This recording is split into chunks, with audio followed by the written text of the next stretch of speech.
Well, even though it's the second episode, more about Jesse's past is slowly getting revealed, and things just keep getting more interesting and more compelling.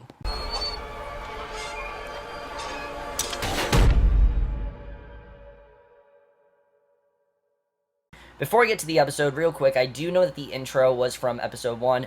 I was gonna do, where I do, because of course, the intro corresponds with the cold opening. I'm not gonna do that though, just stick with the one for episode one. That's the one I have. I don't want to have to change it every week. It's really a pain to do that. So if you guys don't like that, just deal with it. I'm sorry. I don't really think the intros mean that much, but yeah, I mean, if you guys were upset about that, then whatever. Let's get to the review because you guys don't really care about this.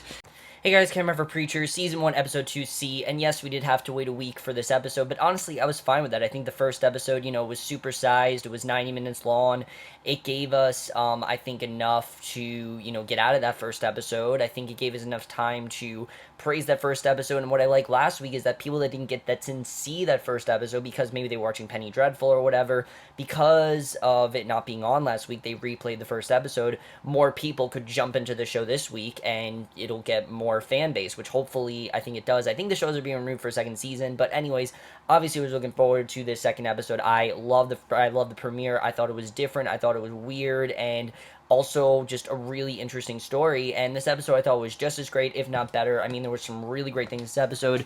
We find out more about Jesse, what his background is, who he really is and everything. We're finding more about the guys after him, but let's just get into this episode. There's a lot to get into, and first of all, the beginning of this episode was really different, and I'm hoping the Preacher does this, where every episode they start in something that you don't expect them to do. I mean, obviously cold openings, that's nothing new, but this show seems to do it in a really cool way. We start with a little girl waking, seeing a man in her room, and this seems to be back in time. You can tell right away this is definitely not the present. They're wearing like Western type clothes, and a woman comes in, puts a cold cloth on her head, sings her a German lullaby, reminded me of Goodnight Mommy, because if you remember the trailer of Goodnight Mommy, they had a German version of a lullaby in that, so it kind of reminded me of that. But she tells the man that he has to go. She tells him it will take a few days to get the medicine the girl needs. She says to come back to us, and we see it is 1881, actually. Now, I did hear that this isn't really important now, but as the show's going to go on, it eventually is going to become very important, because I'm kind of like, why are we seeing this exactly? But we then see a man ride into the scrub of a vast prairie. A boy from a small wagon train calls to him and offers him food. The dogs won't stop barking, much like the wolves from the night before when the man stopped. The boy's father yammers on and on. The boy's father, he's going on and on saying that they're saying nothing, and the father comments that this is paradise, but the man says it's not, and he rides on the next day past a tree of hanging corpses with the scalps peeled off, and it's really crazy, and just the way that started. We don't really know what this means. I know it means something. I don't know what it means yet, but it's really interesting overall. We see a hand-painted ratty sign says, "Welcome to the town of Ratwater," and that makes me think that Ratwater is still around, that we are going to eventually get to Ratwater. I'm sure there's more going on here than we think, that there definitely it connects to the show somehow. I don't know yet, but eventually it is going to mean something. I don't know what it means yet, but I can't wait to see how things started. I loved how different it was. It really did show how weird the show really is, and how it really isn't afraid to go into some really strange territory. I definitely really did appreciate that. And that was a perfect way to start the episode. So then we get to the actual start of the episode. We see Jesse is baptizing a small congregation one by one. Eugene is one of the people that's excited about his sins being washed away, which I like seeing Eugene more in this episode. Definitely seems like we're going to see a lot of Eugene, and we see, one of them is Eugene, and there's like this other girl, and they're all basically pledging their allegiance to God and like taking all their sins away. And you can definitely tell, like I said, Jesse is trying to be a good preacher. That's what he wants to do. He wants to be as good as a preacher as possible, and he's going to continue trying to do that. We then see the two strangers, Fiore and DeBlanc. They watch from a ways away through binoculars, and we get a lot more with these two, because before we had that one scene in the beginning, at the end of the first episode, we find a lot more of what's going on here. One comments that it doesn't make sense, and we don't really know what they're investigating. We know they're tracking down these preachers, obviously. We don't really know what's going on, though.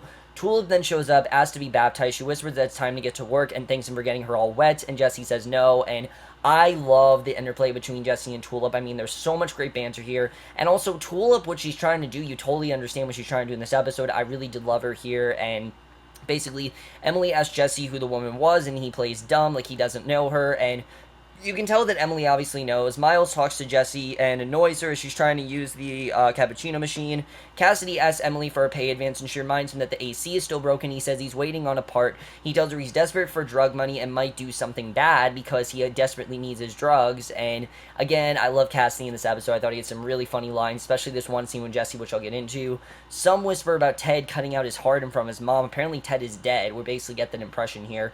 And Emily tells Jesse that Cassidy drank almost a case of communion wine, and Cassidy bumps into Eugene, which honestly, even though we've only known Cassidy for 2 episodes, that is totally something that Cassidy would do. I mean, the fact that he drank someone's blood out of a cup, I mean, he definitely would do this. He'd drink the communion wine, and he bumps into Eugene. Love the way that was done. Later, Cassidy asks Jesse why the kid had to face, like, an asshole, because obviously his name is Arseface, and he says he tried to shoot himself with a gun and survive.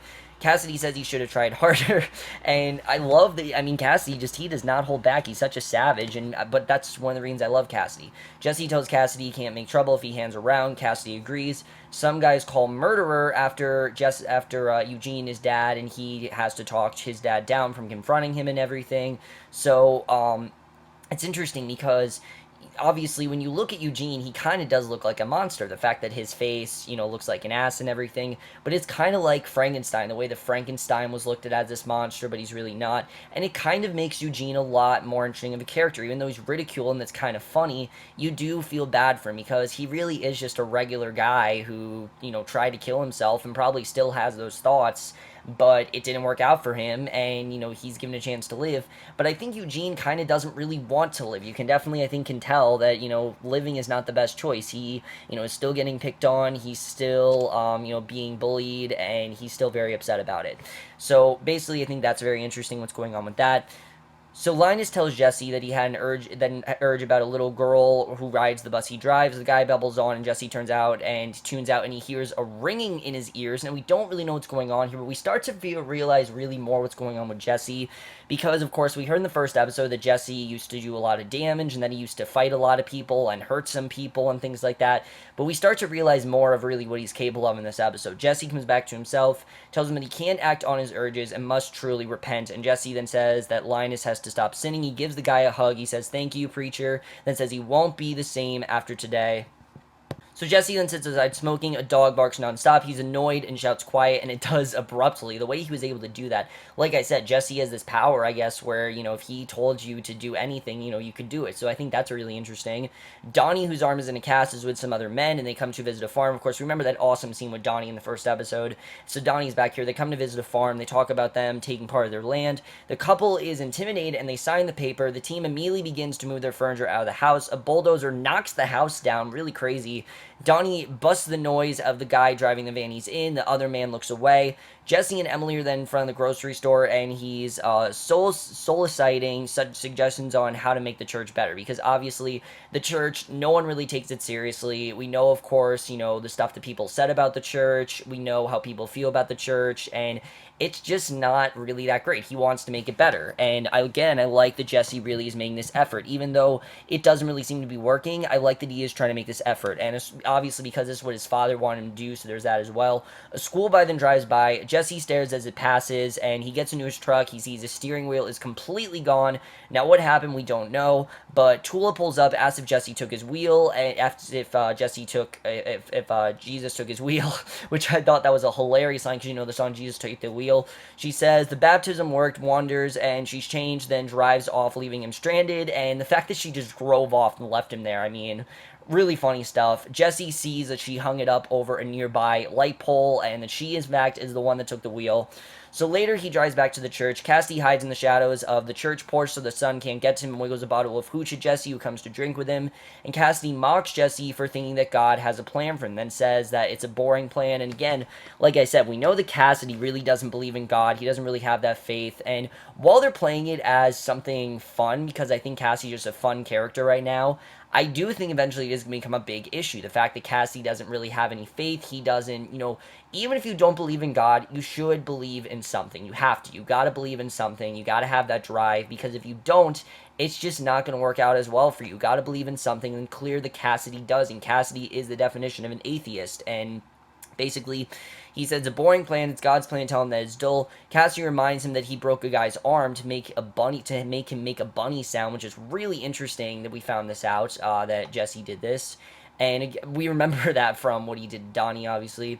So Jesse snaps, calls him a loser because he doesn't want to be reminded, I guess, of what he did. Cassidy asks who taught him to fight, and then Jesse asks about himself. He says he's a 119-year-old vampire from Dublin who has never seen the Pacific Ocean and thinks the Big Lebowski is overrated. And they actually get into a legit fight about this. Jesse grabs his flask. Cassidy wants him, but he drinks anyway. Jesse says he liked the Big Lebowski, then passes out cold. Cassidy says it was a shite film, and I love the way that scene was done. Really funny stuff. I like the interplay between these two, and even though, like I said, right now they're treating it as something fun, I do think it's not going to be as fun as the show goes on.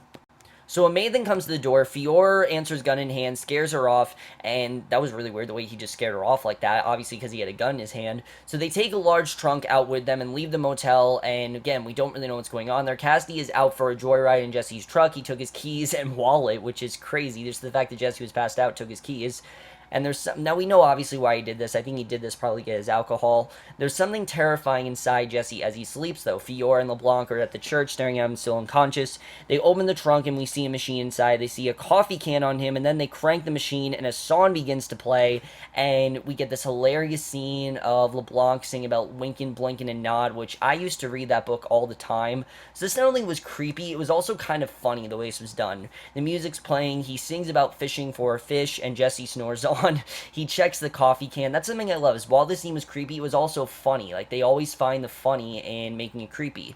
And he sees it's empty, then says it doesn't make sense. Fiore says on to plan B, pulls out a chainsaw, and then just starts to crank it, and Cassidy shows up, tells him to get away from Jesse, and even though he just took Jesse's truck, he's still very protective over him. He says he knows they're looking for him and are going to be sorry they found him. LeBlanc shoots him. Fiore goes back to cranking the chainsaw. LeBlanc goes to finish him off, but the vampire attacks. They grapple. Fiore comes to help. Cassidy fights him off. Now, we know obviously how powerful Cassidy is. We know that he can take them out, and he beats LeBlanc in the face with a Bible. Fiore comes in with a chainsaw. Cassidy wrestles him off for it. There are going to be a lot of people who are deeply religious that probably are going to bash this show because he hurt him with a Bible, but I don't really care because I think the show's really ballsy to do that. Fiore comes in with a chainsaw. Cassidy wrestles him off for it, then puts it into his shoulder, cuts Fiore's arm off, literally cuts his arm off, and the chainsaw is dropped, keeps moving towards Jesse, dragging the dismembered arm behind it, and it's headed for Jesse, and Cassidy slips in blood, trying to get to him, and stops it just before it hacks into Jesse, who is still sleeping, and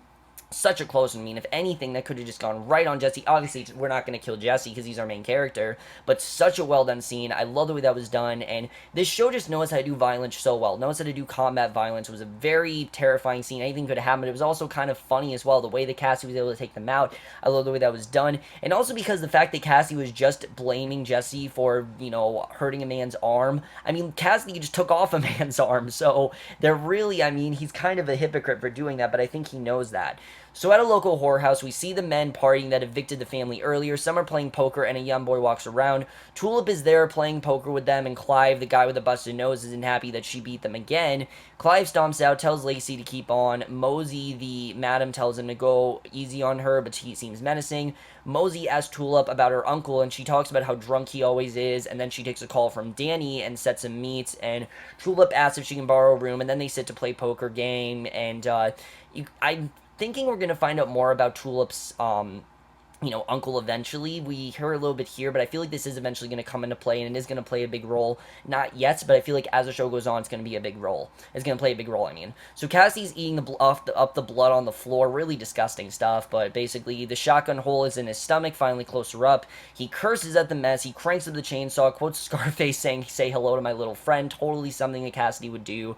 I love it. He chops up the bodies, cleans up, but by then the sun is up, so we can't get rid of all the signs of violence. I gotta say, as awesome as Cassidy is, though, Tulip is just as awesome, and I can't really figure out which one of them I like more, because they both have things I love about them, and they're both so different, but they're both so much the same, and I can't wait till those two have a scene together, because still, they don't have a scene together in this episode, unfortunately, which sucked, because I wanted them to, they didn't, but you did get a lot of stuff with Cassidy, and you did get equal amount of stuff with Tulip, which I definitely really did enjoy. So I want them to see together, they didn't. I hope they do soon, they just haven't yet. So finally, Emily kicks Jesse awake after he's been asleep for I don't know how long on the sanctuary floor. She asks what's up. She says it smells like something died in here. She hands him a casserole to take on his errand with him. He asks where he's going, and a woman rubs moisturizer on her daughter's face. Her daughter is in a coma, and Jesse says he's sorry. Tells her mom Terry Loach about his experience with grief.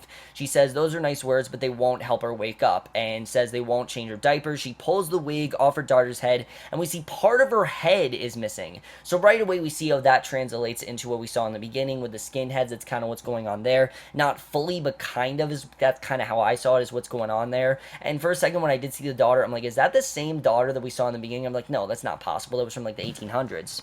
So obviously something is going on with the daughter. We don't know what's going on. We don't know how her head is missing, and we don't know why she needs diapers either, but she does.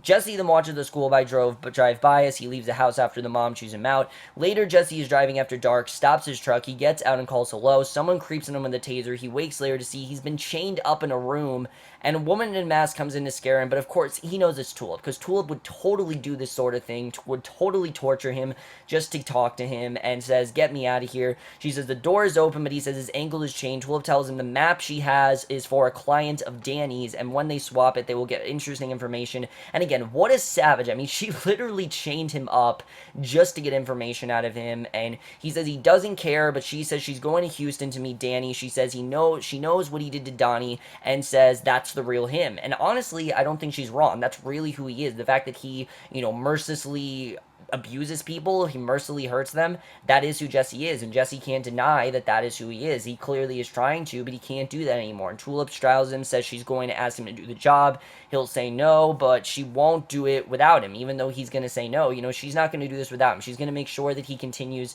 to do this with her, because this is something that she wants to do with him. He always promised that they continue to do this, and he hasn't, and she wants to do this with him.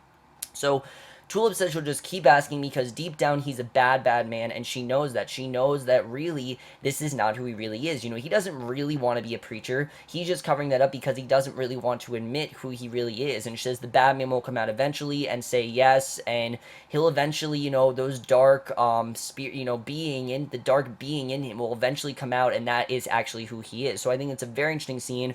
Tulip tells him to think it over. He asks her for the key. She kicks the chain over. He sees it wasn't fastened in the wall, and she walks out. So literally, he could have just gotten the key, gotten the chain that way, and the chain was right there all along. So I think that's very interesting. But Tulip really does bring up some good points here. The fact that he does have this darkness in him. Is he really going to control it, or is he going to embrace it?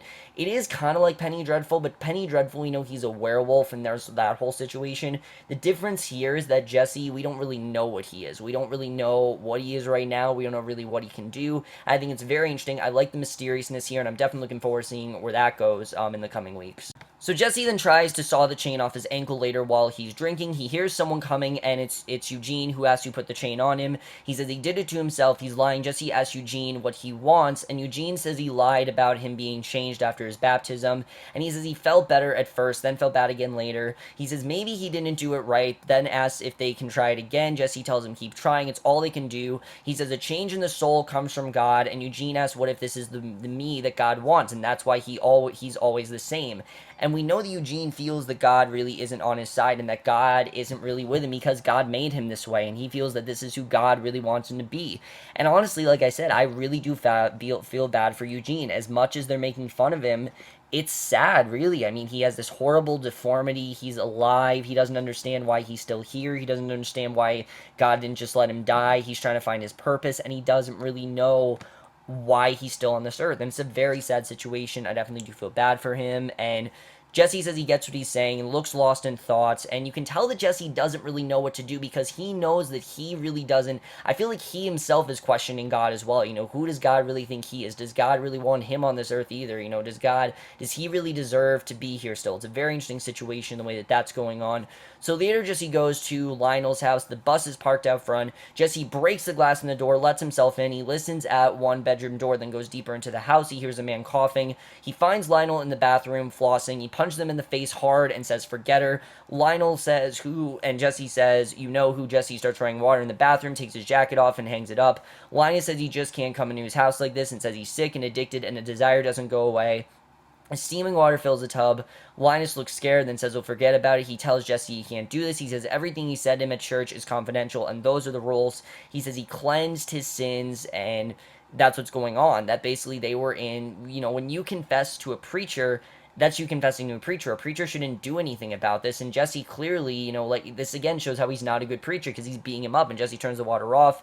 Linus says he's repenting. Jesse says they're going to do it right this time. Slams his face into the very hot water. Says forget her. Linus screams. Then says he can't. Jesse uses weird possessed voice. Says forget her. Linus asks what's going on. Jesse says he told him to forget her. He says who? Linus screams what'd you do to my brain? As Jesse grabs his coat, walks out, and we don't know what he was able to do, but somehow Linus, I guess, was able to forget her or something. I'm not really sure. Very interesting scene. I don't fully understand it, but I like that. I feel like you're not really supposed to understand because, again, it's very mysterious as to what's actually going on. And I think Jesse doesn't fully understand what's going on with him either, which is very interesting. So Cassidy's digging in the dirt, later burying bodies. Sheriff Root talks to Fiore and DeBlanc, who are very much alive, and we see he is not digging their bodies. No, obviously they're not alive. They're main villains in the show. They're not just going to die. But whose bodies are he burying? That's what I'm wondering, because obviously it's not them, so who else did he kill? We don't really know. But Sheriff Root then talks to Fiore and DeBlanc, who are very much alive. He asks who they are, tell them that they're from the government, and that cannot end well at all, because obviously we know the sheriff really doesn't trust Jesse, but he is tight with Jesse, and I feel like they're going to try to turn him against Jesse, and this can't end well at all. We're going to see what happens there. They're obviously not from the government, but that's going to be very interesting. Jesse then comes back to the Loach house, asks if he can pray with Tracy. Her mom, Terry, lets him in, goes to make coffee. He speaks to the girl, then sits closer. He says he'd like to try something. Jesse uses his possessed voice, says, open your eyes, and that is how the episode ends. Really chilling stuff, but let's get more in this episode, because obviously there's a lot more to talk about. So overall, guys, another fantastic episode. I really did love this one overall, but there really is a lot to get into. First of all, what is this darkness inside Jesse? I feel like he fully doesn't comprehend it either. He doesn't really know what's going on with him. We don't really know much about his past either. We know that he had a father. We know that obviously he once was a very bad man. Tulip wants him to embrace it. What is Jesse? What really is going on with him? How does he have this darkness inside him? We don't really know. What did he do to Linus? What did he do to, all the people that he said things to? What happened there? We don't really know what's going on there. Very interesting overall. I can't wait to see the way that all turns out. And does Jesse really like what he's becoming? I can't really tell. I feel like part of him, I feel like he's kind of scared. Like, he, deep down, I think, likes what he's becoming. But at the same time, I think he's kind of thinking, is this messed up? Because it kind of is messed up what he's doing. I mean, really, what he's doing is very fucked up. And there's really no other way to translate it. It is kind of fucked up. It's really weird, and he doesn't fully understand. I think that, honestly, is very interesting what's going on there.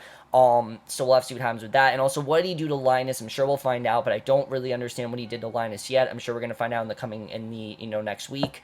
Now, as far as Deblanc and Fiore go, they're clearly going to try to turn Root against Jesse. Obviously, they're going to try to bad name Jesse.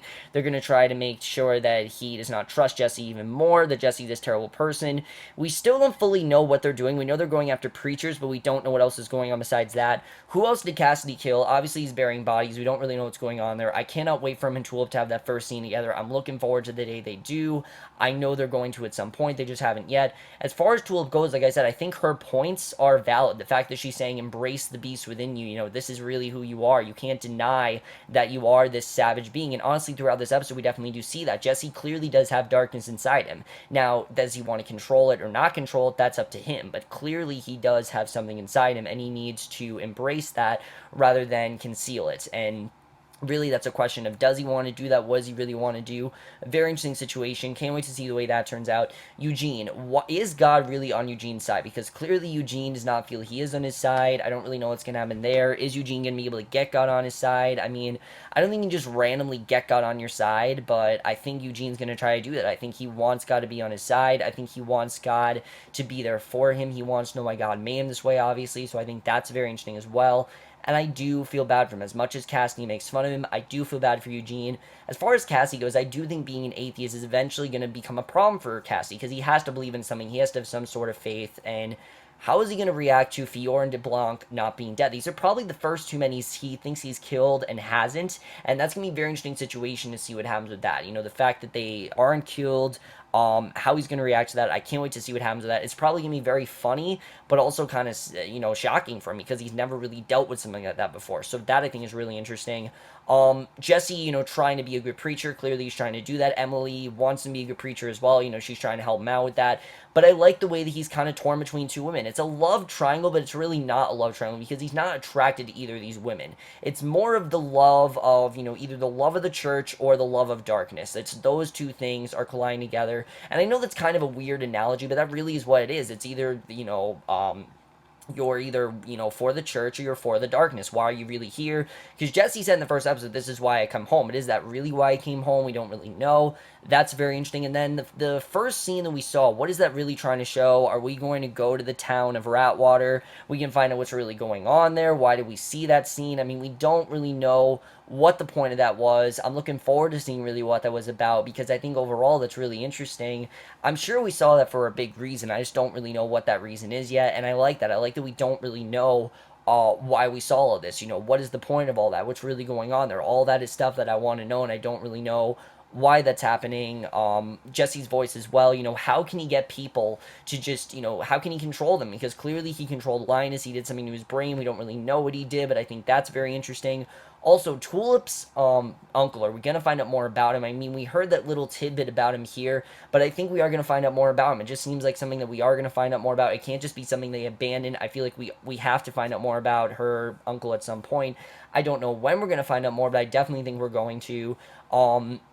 So yeah, I think that definitely is going to happen. But overall, guys, I'm really enjoying the show. I think it's really entertaining. It's dark, but it's also really funny. And I think they do a good job of combining the darkness and funny. A lot of shows don't know how to do that. But this show, I think, just hits it right perfectly. You got Cassidy, who's hilarious, but he's also, a badass. And then you got Tulip as well. Like I said, I can't wait to see those two have a scene together. I'm still waiting for it. I know I keep saying that, but those two by far are the most entertaining characters on the show. Between Cassidy's quips and then Tulip, torturing Jesse into channeling his darkness. I can't wait to see where all this goes. I can't wait for the next 8 episodes of the show. I'm loving this show so far. AMC, like I said, definitely has a hit on their hands. Like I said, I think this was just as strong as the first episode. Even though, like I said, just like the first episode, I don't fully understand what's going on. I feel like that's the point, and I like that. Not everything you need to understand what's going on to like it. There are a lot of things I don't understand. Like, look at The Leftovers Season 2. Half of the stuff in the first episode makes no sense, but then as the season goes on, it's, makes tons of sense. And I feel like Preacher is going to be one of those shows where they show you some things, and you're not really sure what they mean, but then as the season goes on, it's like, oh, yeah. Then remember that. There's going to be a lot of callbacks to episodes like this one. I definitely think that's going to happen as the season goes on, especially the first scene. I feel like there's going to be a lot of callbacks to that as it goes on. Also, the cold openings. Are they going to do more cold openings like that? I hope they do. I like the way they've done the cold openings so far. They're one of the most entertaining parts of the show because you never really know where they're going to go. But overall, guys, so much you guys saw this episode. What do you think of the show overall? Are you enjoying the show? And I will see you guys in my next show, which will be for tonight's episode of Penny Dreadful, and I will see you guys for that. Okay, bye.